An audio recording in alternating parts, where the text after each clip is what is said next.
Há mais de 15 mil anos, quando o gelo ainda esculpia continentes, pequenos grupos humanos caminharam sobre pontes que hoje não existem mais. Atravessaram a Beríngia, esse corredor de terra congelada que ligava a Sibéria ao Alasca. Imagine, o vento cortando como lâminas, a vastidão branca sem horizonte, e mesmo assim, passos. Uma decisão quase insana, seguir adiante. A ciência diz que foi assim que os primeiros habitantes chegaram às Américas. Mas ciência também é narrativa, não é? Você pode contar a mesma jornada como uma travessia cósmica, espíritos guiados por animais totem, conduzidos por sonhos, até tocarem um solo que nunca tinha sido tocado antes. O detalhe é que, para eles, não havia separação entre sonho e passo. O território não era apenas chão, era um corpo vivo, uma pele com respiração própria, e quando chegaram, não encontraram nada vazio. Encontraram tudo: montanhas que já sabiam esperar, rios que guardavam segredos, florestas que exalavam fragrâncias como sinais. E nesses lugares começaram a plantar narrativas.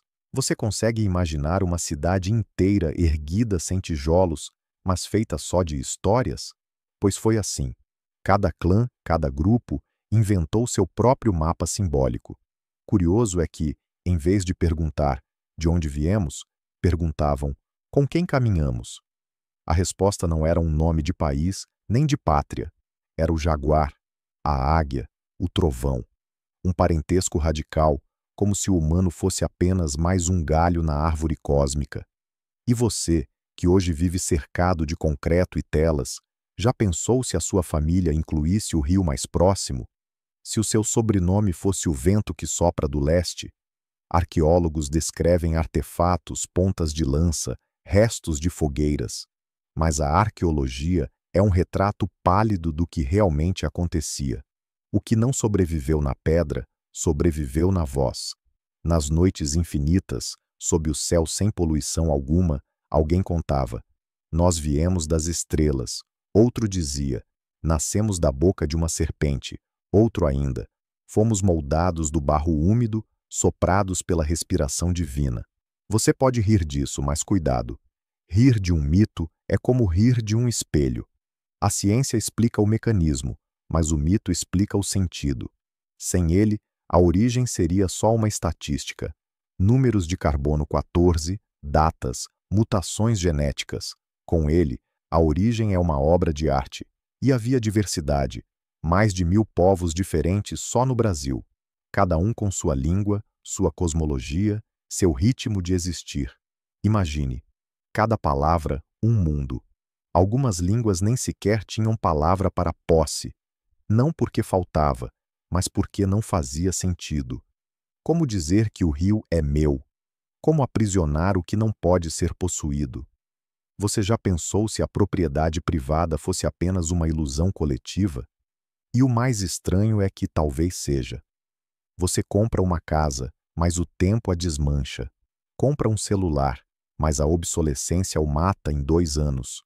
Compra um pedaço de terra, mas a chuva, o fogo, as raízes continuam agindo como se você não existisse. Quem possui quem?